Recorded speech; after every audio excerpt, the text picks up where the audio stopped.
Yo, what's up, everybody? Welcome back to the CPS Reports, and we are back with another fight recap episode. We are recapping UFC 303 Prohaska versus fuck it. I come up with his name, Pereira. There we go, Pereira. Let me bring it up on the screen for everybody out there, and AD as well. So help me obviously recap this wonderful fight card. Alex Pereira did knock out Yuri Prohaska. And yeah, let's go straight to it, AD. How's it going? Chama, bro. Chama. You charming. Chamaring, bro. Chamaring audio. You charming hard. Alex Pereira, flawless performance. He came out there. He looked really strong. He looked like he was in control. The leg kicks from the first second of the first round. He established the distance with that leg kicks and also threatened a lot of the left hooks. And it was just. He was just absolutely flawless, bro. He was dangerous in every moment of that fight. Shane Prohaska did try. He did look like he was attempting to try things, and he got clipped at the end of the first round. And that pretty much was the beginning of the end after that one punch, because then the second round started in the first 5 to 10 seconds of the second round. You just looked at 13 seconds of the second round, and Alex just knocked him out with a fantastic high kick, which he did threaten. He did threaten in the first round more than once. So you know he had the game plan, and it came out after the fight that Alex Pereira had seen footage of Yuri Prohaska practicing on how to check that leg kick, the low leg or the low calf kick, and that gave a little bit of insight to Pereira. I don't know how he saw it, I don't know where he got the information from, or how he's able to get that information, but he did get it, and he utilized it in the fight and got himself the victory. Give me your thoughts on the fight area. How do you make of the performance? Ultimately, you were on the fence between who was going to win, but ultimately you did deep down lean towards Alex Pereira. So you were right in all honesty. But yeah, give me your thoughts after watching this fight. How do you feel about it? Yeah, I agree with absolutely everything you said, bro. As close to perfect as could be on the night. But I think what was interesting is that when Prohaska did try to wrestle, Pereira made it very difficult for him to be in clinches. Like the way he was throwing knees and still landing elbows, landing punches in the clinches. So yeah, it was a very difficult night for Jiri. He just came up against something that was out of this world, bro. On some spiritual shit. The shaman magic? Yeah, bro. The shaman, what do you call it? What do you say? Shamanic. Yeah, shamanic magic. Shamanian. Shamanian magic. Yeah, I feel like that was a whole bunch of bull, to be honest. It was just to build up the fight. But what do you think happens next? Because I mean, the fight didn't even go that long. It's now two losses in a row to the same guy from Prohaska's side.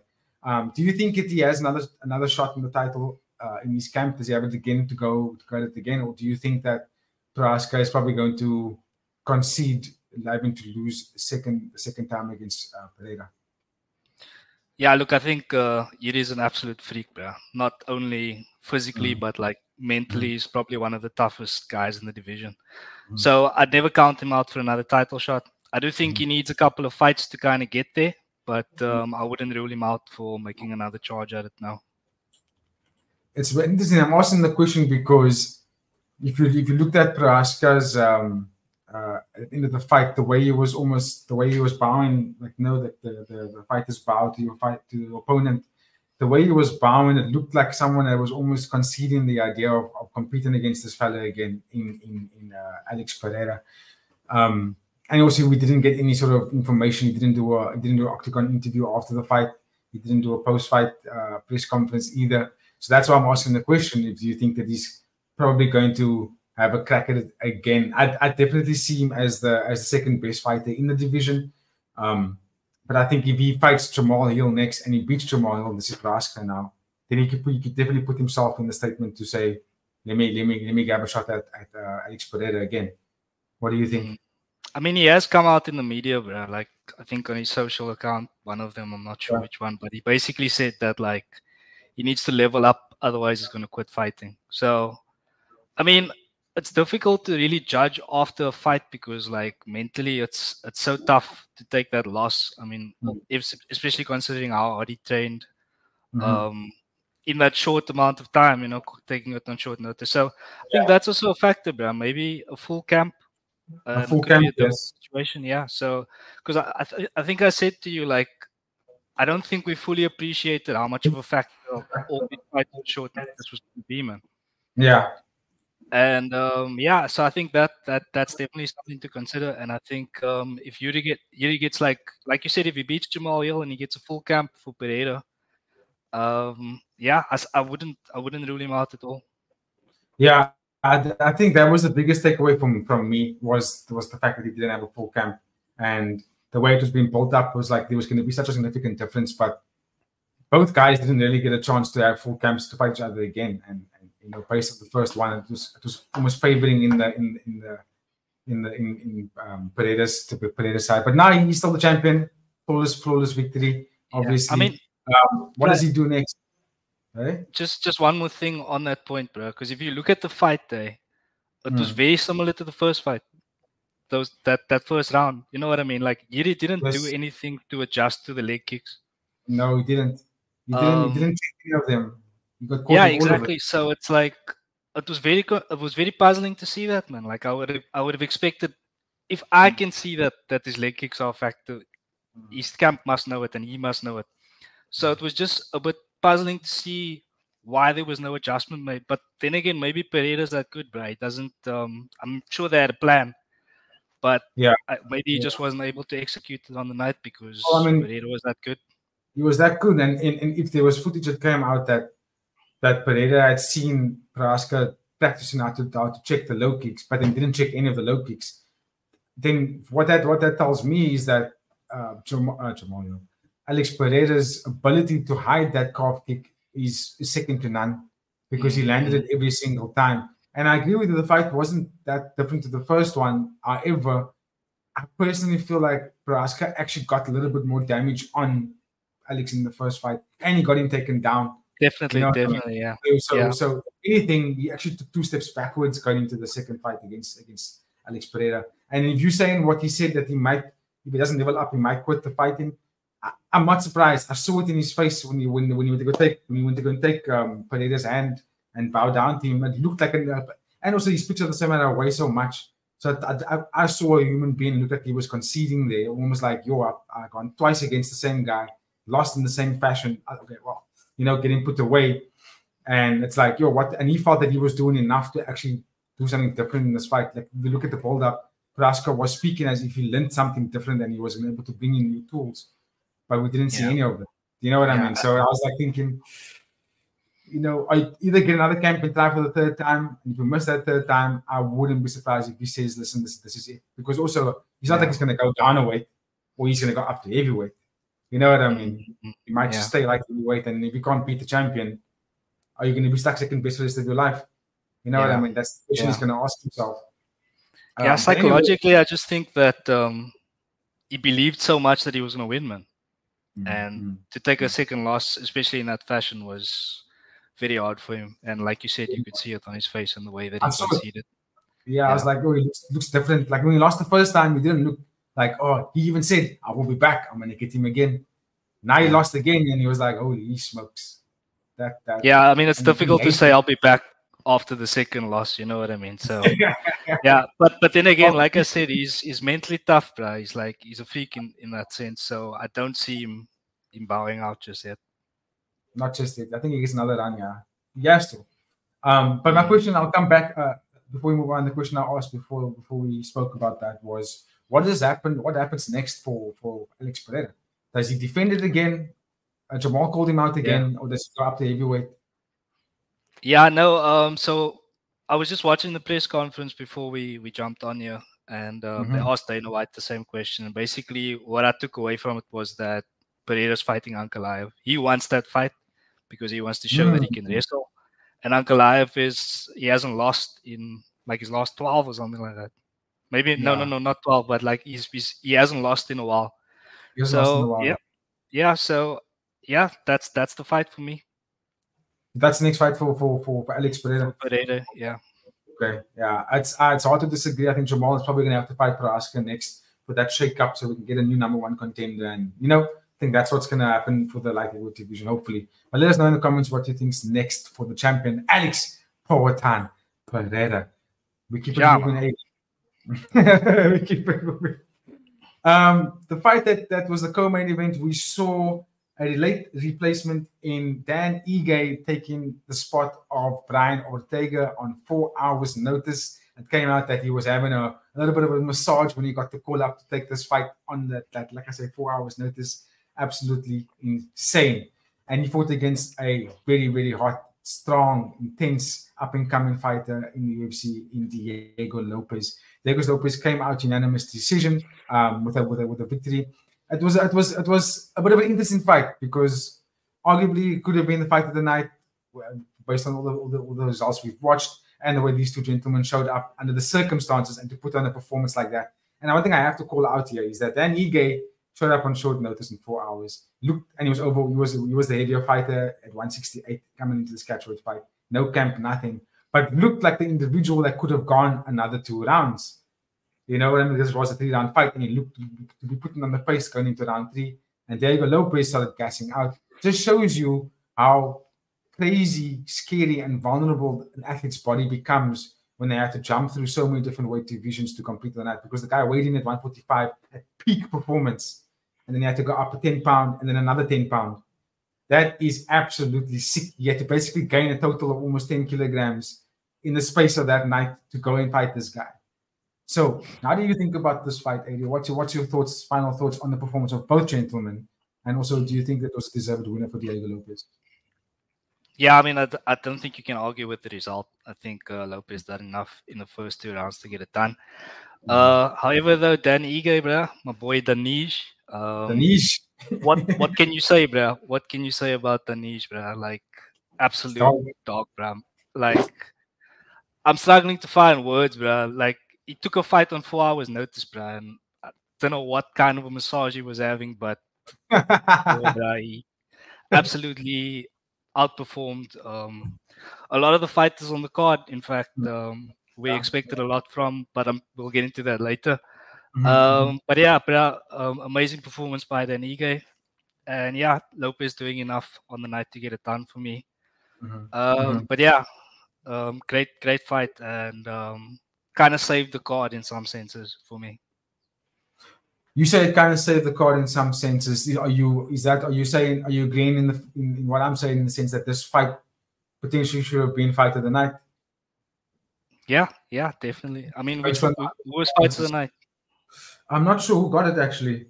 I saw that guy on the prelims got one of the performance bonuses, but I'm not sure which was fight of the night. I don't see how you could say this wasn't fight of the night, though. Yeah. No, absolutely. What do you make of Diego in isolation as his performance of the 3 rounds? And does he put himself now? Because if he had fought Brian Ortega, and won, the narrative was that he could now put himself in the shout for top 5 fight, top 10 fight, top 5, maybe even a contention. The performance that he had now over Dan Ige, does Diego Lopes put himself? Can he still have that same kind of argument, or does he have to take a step back now and look older? Yeah, it's a tricky. Yeah, it's a tricky one because what can you say, right? It's difficult to kind of take anything concrete away from a fight like that because it was under such strange circumstances. But he did show, I mean, his commitment, bro. Like the things you were describing about having to go up weight and like change opponents on 4 hours notice. So it's difficult to say that you don't give him what he wants.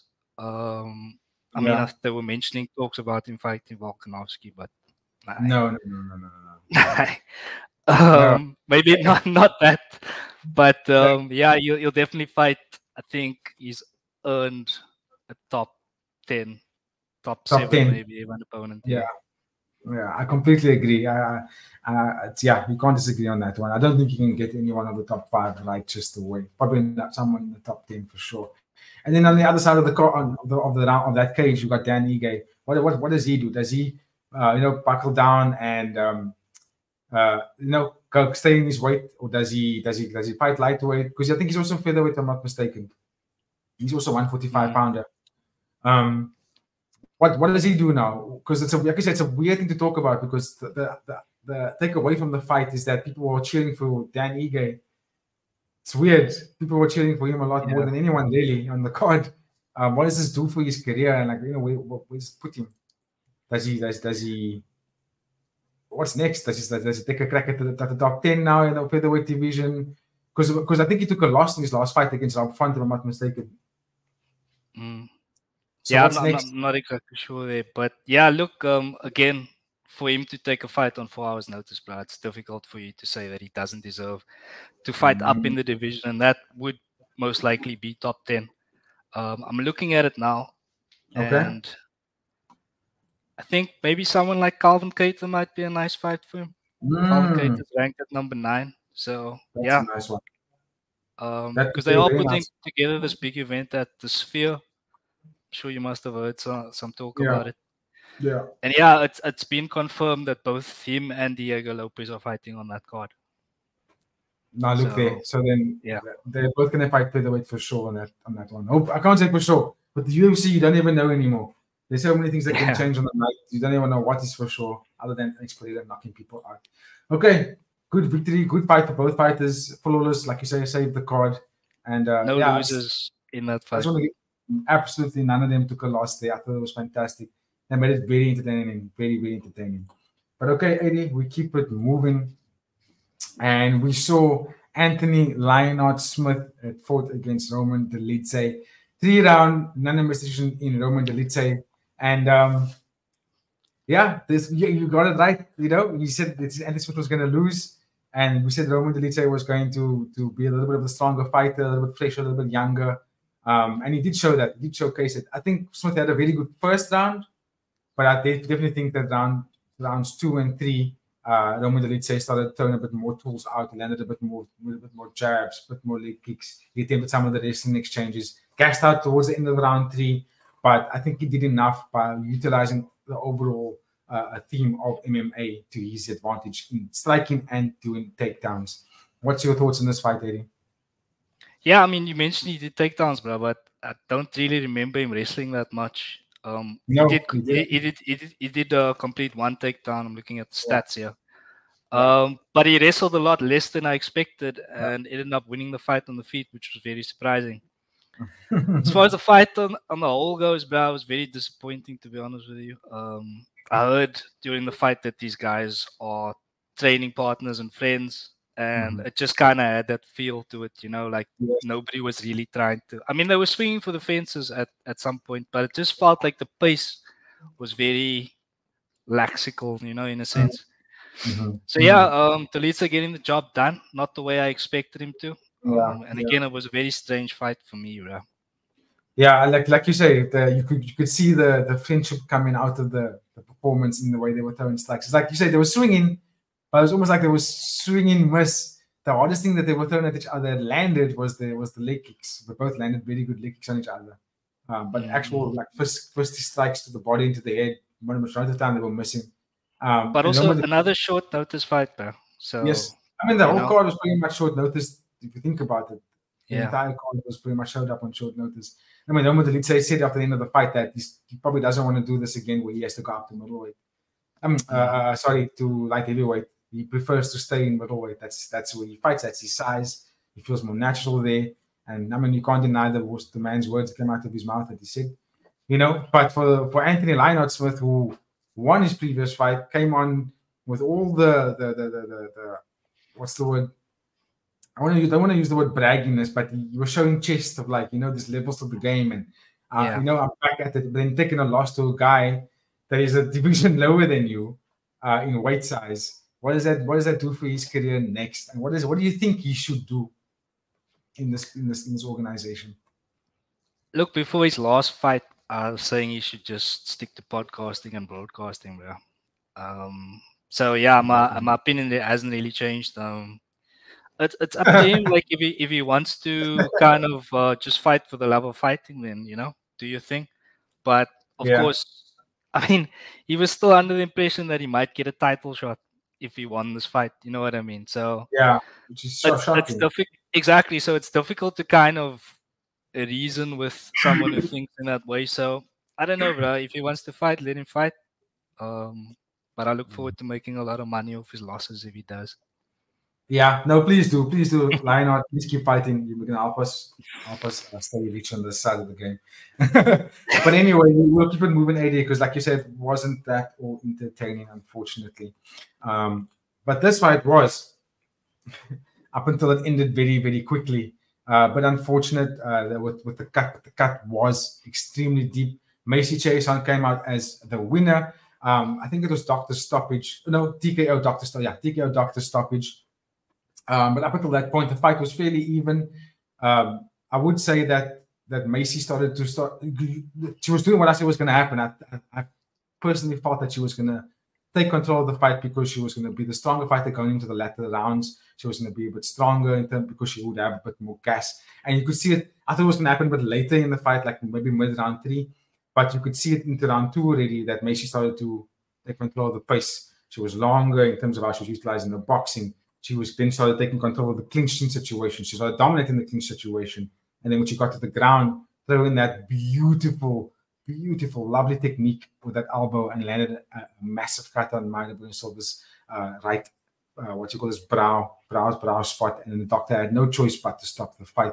AD, what do you make of the performance between these two ladies? And like as you can see, the performance of the night. There we go. They got performance of the night. What do you make of this fight, even though it ended in that fashion? Yeah, pretty much went according to our predictions. I did think Mayra in the first round came out a lot stronger.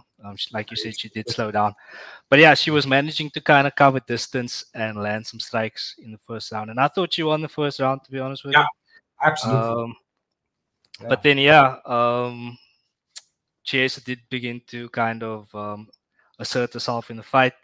Got it to the ground, and like you said, premature stoppage. But yeah, you can't really argue with it.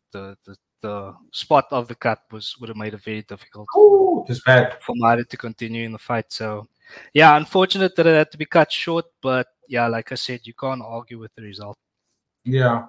So now, what is this? What position does this leave the UFC in? Is the question, especially for this division of the bantamweight women's division. Like, what happens next? Does Macy Chiasson get the title shot? Do they run this fight back so they have a solidified number 1 contender? Because sometimes people go doctor stoppages. Like does that really give the person the victory? Especially because Mayra Silva literally wasn't even. She didn't even show signs of being hurt from that elbow. She got up and jumped over the cage and asked Dana White why did they stop the fight, kind of thing. So yeah, you know what I mean. Do they run this fight back, or does Mayra step down and let Macy go forward and get in the crack? What would your argument be for running it back? Is just a premature stoppage? Yeah, because I would love to have seen them go more of it, man. I didn't think that, even now when I said that you could see Macy taking control of the fight, I don't know. It didn't look like she was dominating Mayra, but yeah, that's fair. You could see that she was starting to slowly progress in terms of stamina, which meant that she was a bit stronger in some of the clinching exchanges. That's how they got to the ground. You know what I mean? But she didn't dominate Mayra, and Mayra didn't dominate Macy either, even though she won that first round with cleaner strikes. So for that, I would love to see these two women throw down again, especially because Mayra isn't really dropping in the rankings. You know what I'm saying? So yeah, I would love to see them run it back. Would they do it again before either one of them become a champion, or would they do it again where one of them is the champion? Either way, both of them took a loss to Raquel Pennington. So, yeah. So you mean not immediately run it back? I would love to see it immediately. Because I don't know if Macy did enough to guarantee a title shot unless she fights Juliana.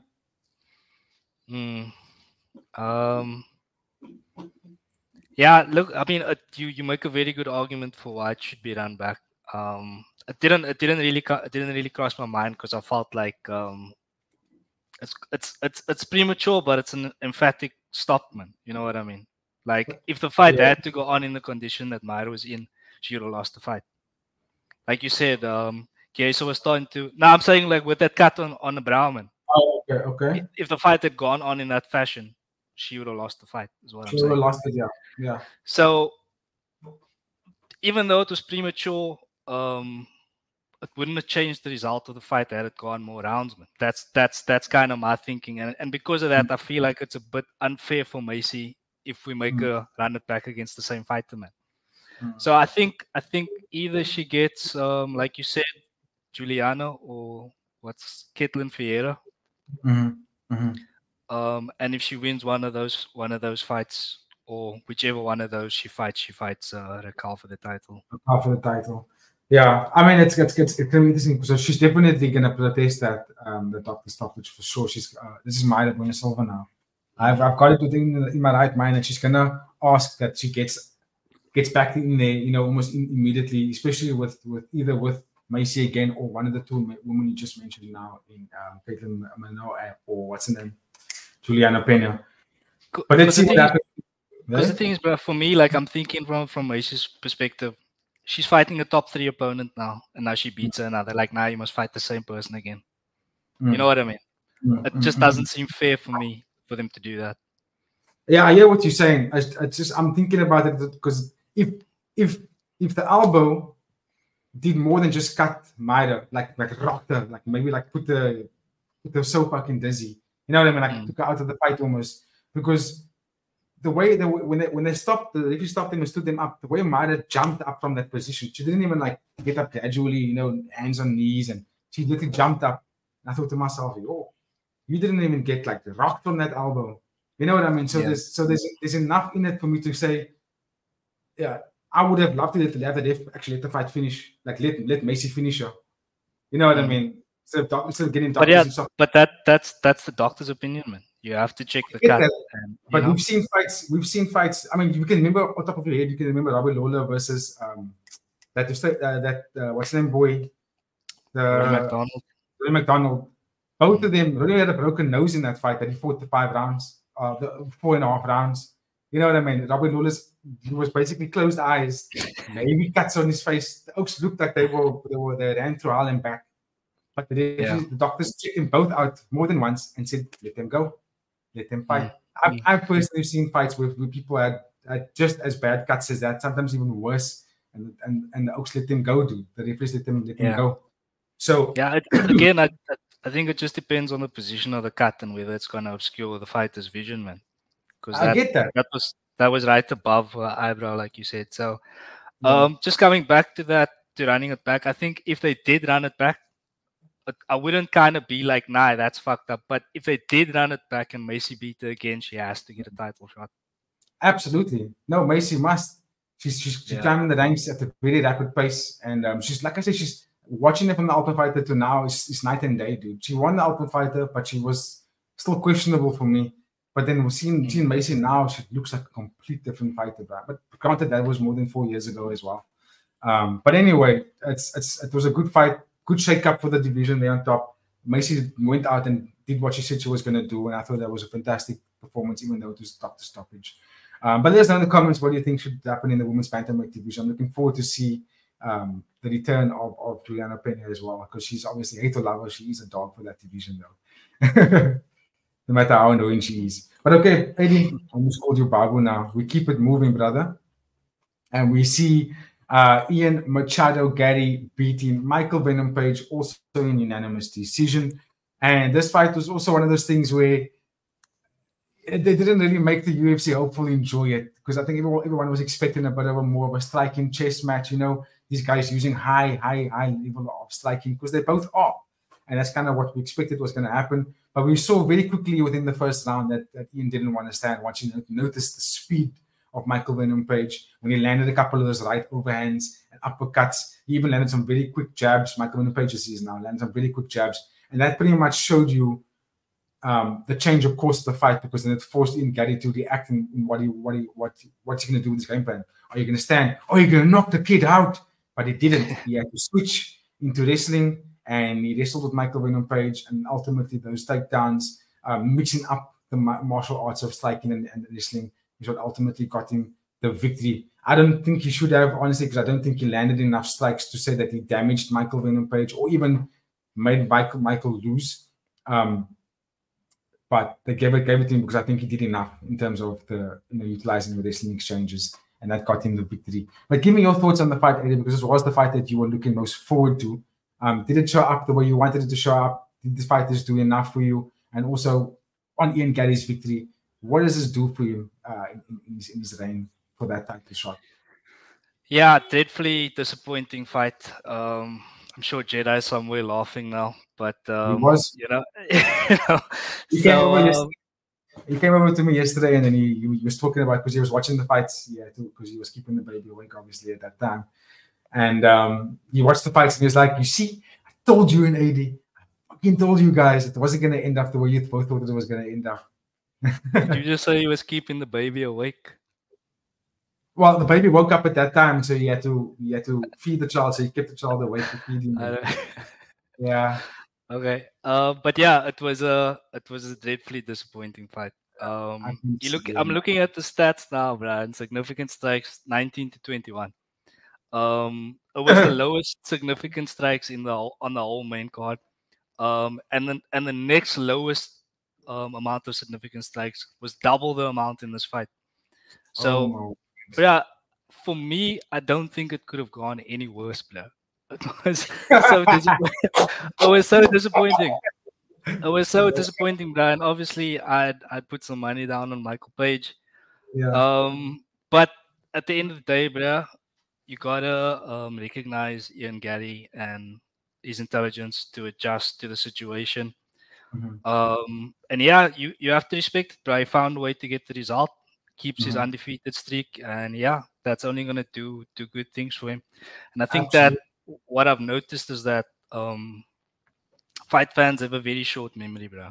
So if he goes into his next fight and he has a magical performance, major finish, this is gone and forgotten. You know what I mean? Yeah. No, I couldn't disagree with you. Based on that, though, that you're talking about the next fight, who does Ian Gary fight next? Who does he? Who is the deserved opponent for this guy? Yeah, I mean, there's quite a few names there. There's always been talk of him and Colby fighting. So yeah. maybe that could happen. It would be very entertaining in the pre-fight. And yeah, stylistically also, it would be interesting to see how Gary copes with Colby's kind of wrestling approach, seeing if he can handle that kind of pressure. So yeah, that might be a good fight. I mean, what about Gilbert Burns? Gilbert Burns. I was just gonna say, there's like Gilbert Burns. There's 3 named Jack.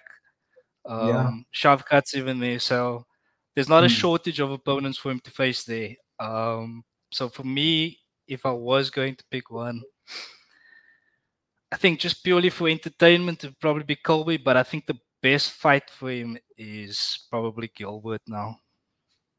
I'd like to see him fight Gilbert.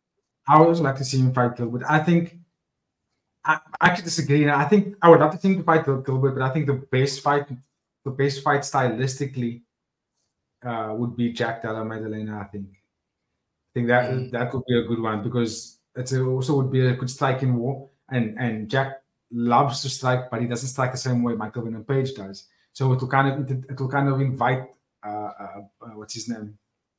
Ian Machado. It will kind of invite him to go back to his bread and butter, which is the shooter box.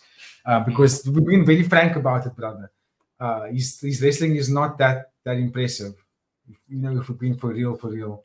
This is Machado. That's what I'm saying. I think a good test for him is Colby and also Gilbert in that sense. Yes, Colby or Gilbert will be a good test for him, I think. Yeah. So that's what I'm saying. Like, in terms of stylistically, what's going to test him to check, can we see now, is this guy like the real deal?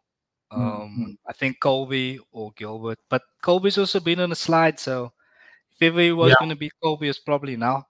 But yeah, there's like I said, there's no shortage of opponents for him to fight. I'll tell you one thing: you still make a lot of money if they put that fight together, because you can bet that them are going to sell the fuck out of that fight, bro.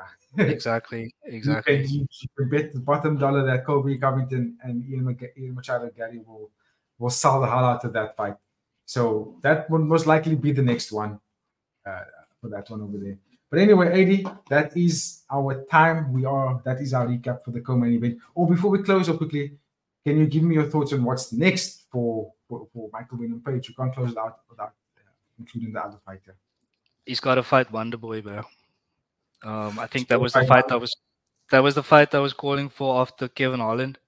And yeah, I think it has to be that. I think that would end up being what we thought this fight could have been. All right, Yeah. all right. It would be nice for him to do that. It would be really nice for Wonderboy. I mean, for Michael Page to do that, because then if he beats Wonderboy, it will catapult him quite nicely.